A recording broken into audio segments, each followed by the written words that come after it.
Hi, it's Etharal here, and today we are back with our Mount and Blade Warband Gekokujo mod, or the Samurai mod as it is probably better known.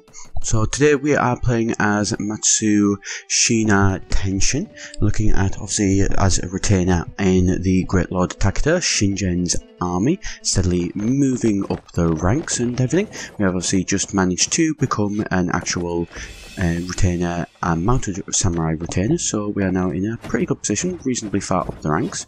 Now we have obviously managed to get to the point where we have a lance, very fun weapon to get to use, as we will basically get to watch ourselves, being able to do couching damage with a lance. Obviously anybody who has ever played as a guy as a lance will know that this is obviously a very satisfying way to actually be. And so here you can just see, as we're about to see this, the actual battle lines have finally drawn up and steadily moved towards each other. So they are in a really nice position. I absolutely love this shot of the two armies really close together, facing up to each other just before they're actually about to charge. I think one thing I would love to do is really get to see, really big armies here, like sort of 500 each, actually steadily moving towards each other. I think it's something I would really like to see in the future. And so here you can see that we have actually managed to do some couching damage. You can see the real sort of damage that you can really do when obviously you've got the full weight of the actual full speed horse literally just come crashing into one of the guys. There's not really a lot that is actually going to stand in the way of that, particularly not a villager, as you've just seen. He fell down very quickly.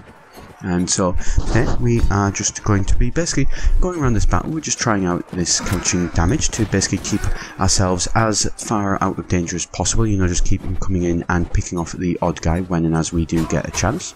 And so here, obviously I am trying to, speed this up. The one problem, obviously, with the couching, the technique for it is basically that it is not particularly probably very interesting to watch, as you're not really going into the thick of the battle. You're just sort of moving in and out and swinging as you go. And also, we'll note that I do obviously have a back banner there, as you can see, which is a very good thing, that it has actually worked properly. One bug I have sort of seen with this mod is that for some reason some of the back banners don't seem to load in correctly and just are completely untextured, which obviously does not look great. It's not something that you really want to be doing or anything like that, obviously, there really. And so you can see there that we've still got a very long way to go before we were able to upgrade to the actual next level of retainer.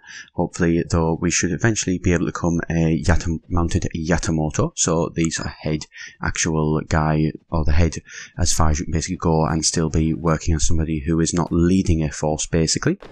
And so here you can see we have got a very large force, 300 odd, against an army of only about 98, I believe it was. So we are definitely very much outnumbering these guys. And we'll also notice as well that from the last battle I have turned and decided to actually leave the kill counts off. I think it does just make things a little bit easier for actually being able to see the battle and really just appreciate this. I've got to admit, it's not an amazing looking game, although it has aged well, and really very much the sort of the appeal of this game is the technology behind it, rather than just the looks or anything like that, obviously. And so here, this battle is going very well. I believe we are against the Imagawa.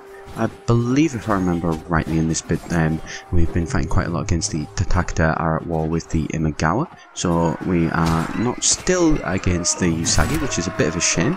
But, could be an awful lot worse, still very nice though, to get to see the actual Takeda forces. And I feel like, maybe if I do become a lord in the Takeda, I will certainly be needing to be trying to get an increased amount of cavalry than what the Great Lord Takeda or Takeda Shingen in this game is actually doing. Obviously a guy, as we've discussed many times, of very importance in the Sengoku Jidai era, arguably one of the people who could really have threatened the Nobunaga and Tokugawa Ieyasu and Hideyoshi Toyotomi alliance. Probably could have said that in a lot shorter way than that, but there we go.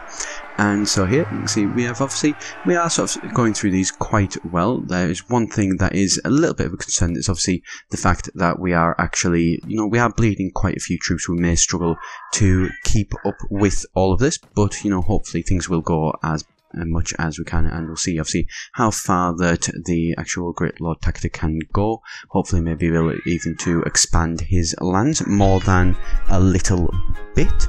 And so we're just going to sort of move around. He does tend to spend a lot of time defending, as he obviously isn't the marshal or anything like that. It is a case that he is going to, you know, be sort of having to defend his own lands and make sure that there aren't any rebels and things like that, obviously threatening his peasants. So obviously that is not what you really want. Obviously if you're leading wars and you're getting absolutely no money because all of your peasants have been raided and killed off. And so here you can see we are obviously going into another battle again, and we are still in a very, very good situation here. We are pretty strong. This is obviously quite a nice night fight. Not the easiest words, I think to say that.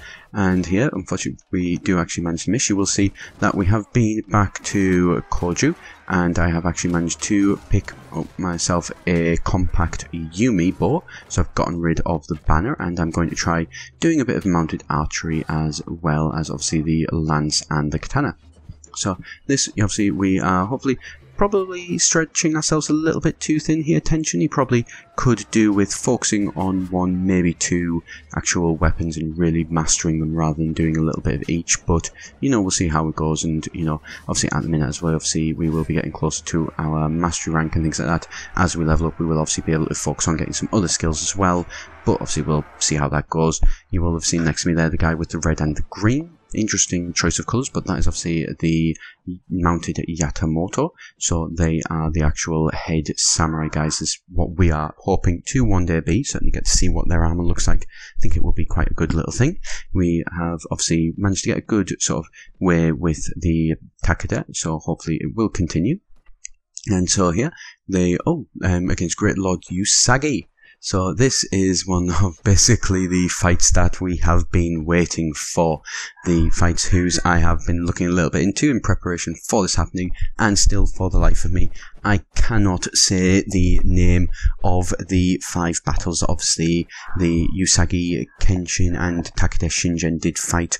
Obviously it is one of the famous rivalries between the two here, where they literally had sort of 5 arguably battles, although maybe more accurate, it's more safe to say that they really only had one.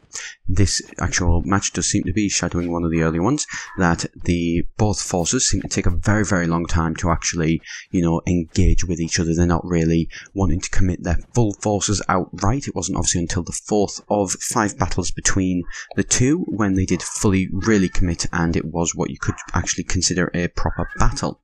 Although this one hopefully is still going to go as, you know, interesting as they obviously did in the actual real life in history and things like that. Here you can just see we did try to go up and be a little bit stealthy, maybe take out a couple of guys. Did not go in the best way, as literally their basically battle line was completely waiting for us, which obviously not really exactly what we want there, but you know, we will deal with that basically.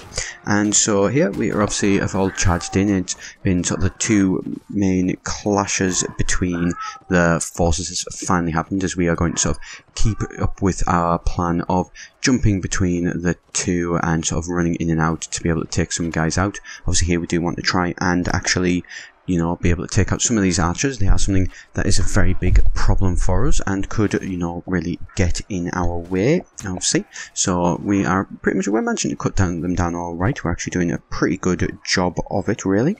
And so we are going to basically keep on going and, you know, see how everything's going here. As, you know, we've managed to go into the archers, obviously pulled out our katana, and are now trying to continue on with everything.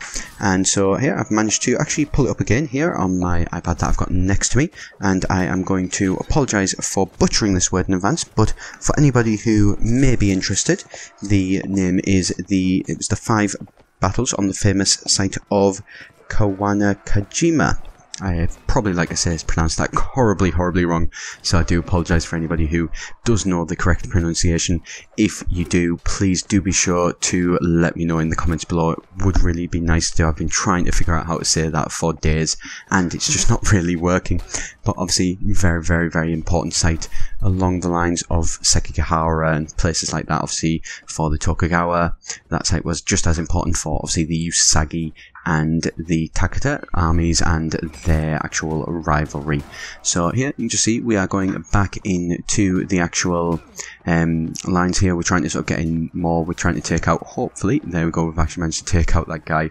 He was obviously actual gunner and also as well as samurai, so a very, very skilled guy, so somebody we did not want really threatening our guys. Here you can see we have finally managed to pretty much force them all down and defeat them, although it's taken more than a few of our guys. Obviously we've lost, as you can see there, 78 killed, 73 killed and 58 wounded. Massive, massive loss of life for us as the rest of the Uesagi forces to basically pile in. So here you can see we have obviously managed to level up, so we are going to spend those on trying to increase our weapon mastery and our agility. So hoping to, or you know, oh god, that, you know, we might be able to do something, although it's probably not going to go too well. This one here, as you can see, 78 against 195. This one almost probably going to be, like, I'd like to think, you know, a suicidal charge. We managed to beat them back in the first battle, and then so in the second one, the rest of their forces have finally arrived. They were late to the first battle. We managed to take them out, but they've managed to cut off our retreat before we could get back to safety. And so we are going to have to hope against hope that we can maybe at the least take enough of their guys out for this to be something that will be remembered. I think it's very safe to say that we are probably not going to actually be, you know, bringing sort of any victory to the Takeda clan today, although we will still try, and who knows, we might be able to get there. We closed the distance very quickly with them. The Uesagi here are not really that bothered, you know, they want to hold a defensive line.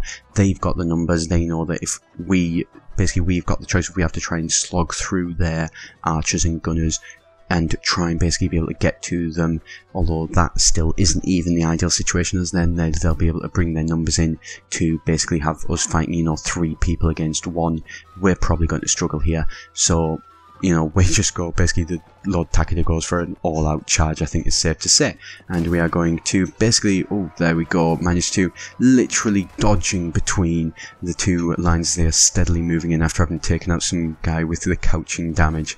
So we are basically going to continue to do this same plan of literally just getting in and out and hopefully killing a guy every single time to be able to hopefully take out our fair share of guys. So there's already 2 people that we've taken down, so, you know, at the very least, if we do die, we are taken prisoner or anything like that, you know, at least Tenshin is going to be able to say, well, I fell actually doing, sort of helping my lord. And so there you can see, just done a massive amount of damage. Only the lance had been a little bit higher and managed to hit the actual guy, then I think that would have been a very, very good hit. And so here we've now managed to take down 3 guys so far, so if only every single one of our guys in our army could do the same, then, you know, we would actually stand a chance of actually winning this, although of course that's obviously not going to happen. There is our 4th one. We are steadily managing to get there, you know, taking down these guys and hoping against hope that, you know, just maybe, there we go, 5th one, just maybe whether we could, you know, hold out. Although I think it's safe to say that we all know how that's going to go.